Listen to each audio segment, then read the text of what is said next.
Good morning. எப்படி இருக்கீங்க? இன்றைக்கும் போர்டம் என்ற தலைப்பில் மெடிடேட் பண்ணி கொண்டிருக்கிறோம். நேற்று தினம் என்ன பார்த்தோம் என்றால், one of the main reasons for boredom, சலிப்பு தன்மைக்கு one of the main reasons என்ன என்றால், அன்னோன் பர்பசஸ், நமக்கு தெரியப்படாத நம்மளுடைய வாழ்க்கையின் நோக்கங்கள். இன்றைக்கு வேற மாதிரி நம்ம பார்க்க போகிறோம். அகெயின் கண்டினியூயிங் ஆன், ஏன் நமக்கு அந்த போர்டம் அட்டாக் பண்ணு அப்படி என்றால், சம்டைம்ஸ் நம்ம வாழ்க்கையில நம்மளுடைய நோக்கம், நம்மளுடைய குறிக்கோள் என்ன என்பதை நம்ம அறிந்து கொண்ட பிறகும் போர்டம் நம்மள அட்டாக் பண்ணலாம். அது ஏன் என்று நம்ம சில வசங்களை குறித்து நம்ம தியானிக்கலாம். பட் முதலாவது I like to share a beautiful scripture, 1 Thessalonians chapter 3 verse number 3. தமிழ்ல ரொம்ப அழகா இருக்கு. It says God is faithful. கர்த்தரோ உண்மையுள்ளவர். He will strengthen you and he will protect you from the evil one.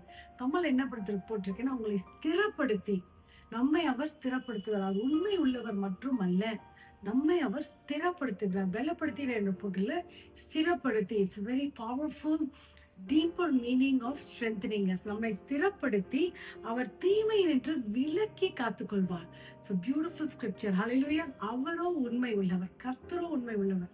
அவர் நமக்கென்று ஒரு திட்டத்தை, ஒரு தீர்மானத்தை, ஒரு குறிக்கோளை நம்ம வாழ்க்கையில வைத்திருக்கிறார். அதை நிறைவேற்றுவதற்கு அவர் உண்மை உள்ளவராயிருக்கிறார்.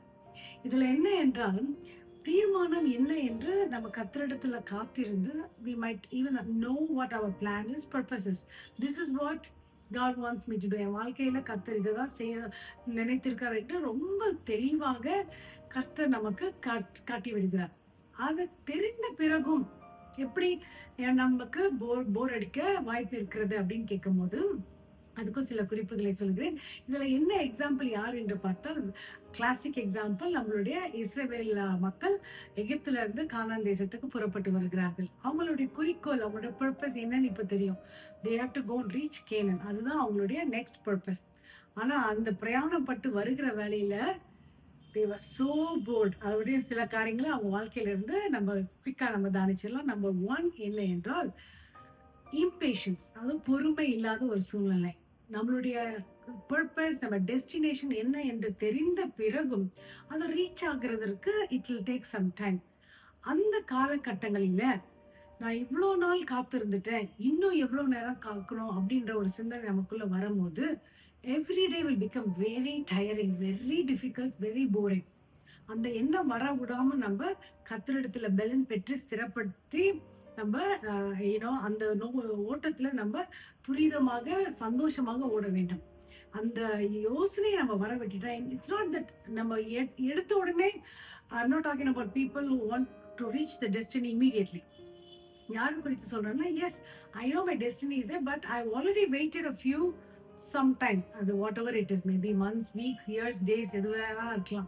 இவ்வளோ நாள் நான் காத்திருந்துட்டேன், இன்னும் நான் காத்திருக்கணுமா அப்படின்ற சம்டைம்ஸ் அந்த எண்ணம் வரும்போது என்ன ஆயிடும்னா, அந்த ஒரு போர்டம் நம்மளே அப்படியே அட்டாக் பண்ணிட்டோம். ஐயோ, இன்னும் எவ்வளோ நாள் நான் இந்த காரியத்தை செஞ்சு கொண்டிருக்கணும், இன்னும் எவ்வளோ நாள் நாங்கள் இந்த வனாந்தரத்தில் நடந்து கொண்டிருக்கணும், எப்போதான் நாங்கள் போய் அந்த காணான் செய்வோம் அப்படின்ட்டு அவங்களுக்கு ரொம்ப போர்டம் வர வர நிறைய டிஸ்சாட்டிஸ்ஃபேக்ஷன் அதில் வர ஆரம்பிக்கும். So first one is impatience.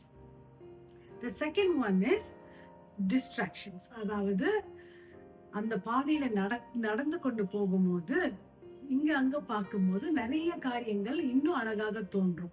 Maybe even இந்த பாஸ்ட் லைஃப் இஸ்ரேல் மக்கள்ல பாத்தீங்கன்னா, அவங்க வந்து இப்போ ரொம்ப கம்ப்ளைண்ட் பண்ணி சொல்றாங்க, ஓ அங்க நாங்க எகிப்திலே எங்களுக்கு எல்லாம் கிடைச்சதுங்க, இனிமே கிடைக்கல. ஸோ டிஸ்ட்ராக்ஷன்ஸ் வரும்போது again that will lead to dissatisfaction. அப்போ போர்டம் அகெயின் அவங்கள நிரப்பி, அவங்க ரொம்ப போர் அடிச்சு அவங்களுடைய பிரயாணத்தை அவங்க என்ஜாயே பண்ணல. God was such a big miracle. அந்த குறித்து மற்றவங்க எல்லாரும் பேசுறாங்களோ இல்லையா, இவங்களுடைய லைஃப் டைம்ல they were not excited for that purpose அப்படின்னு சொல்லலாம். ஸோ நம்ம வாழ்க்கையில கூட நம்மளுடைய குறிக்கோளை நடந்து போகிற வேலையில மற்ற இங்க அங்க பார்க்கும்போது we might get dissatisfied, which will eventually be a result of distraction. Hallelujah. Then the third one is in the waiting to fulfill the purpose இருக்கும்போது, third thing is quitting or dropping off. நடுவுலயே விட்டுடுறது. அவங்க so many times the people of Israel, நாங்க திரும்பி போறோம், எங்களை விட்டுடுங்க, நாங்க போறோம், நாங்க ரிட்டர்ன் அடிக்கிறோம். I am so grateful to God for sending Moses. Moses மட்டும் அங்க ஒரு லீடரா இல்லாம இருந்திருந்தா அவங்க டெஃபினட்டா கேனான அவங்க ரீச் பண்ணியிருக்கவே முடியாது. பிகாஸ் போற வழியெல்லாம் ஒரு ப்ராப்ளம் வந்த உடனே ஐ குவிட். இந்த காலத்துல கூட நிறைய பேர் ஒரு ஆப்ஸ்டிக்கலை மீட் பண்ணோன்னே அவ்வளவுதான், எனக்கு வேண்டாம், ஐ குவிட், இனிமேல் நான் இதை செய்ய போறதில்ல, நான் வேற ஏதாச்சும் பாத்துக்கிறேன் அப்படின்றாங்க. So that's I want encourage that verse. கர்த்தரோ உண்மையுள்ளவர். The Lord is faithful. So wherever you are going, உங்க டெஸ்டினி என்ன என்று உங்களுக்கு தெரியும். Maybe you're waiting to get married. Or you're waiting to find a good job. உங்களுக்கு அந்த இடத்துல தான் போய் வேலை பண்ணணும்னு தெரியும். Or you have to investment or even in your businessல இருக்கலாம்.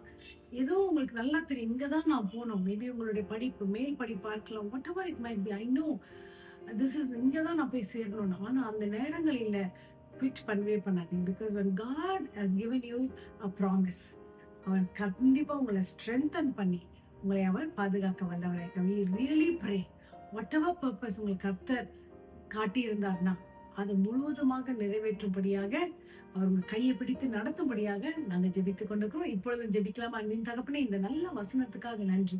நீரோ உண்மை உள்ளவர். நாங்க செல்லுகிற பாதையை நீங்க அறிந்திருக்கிறீங்க.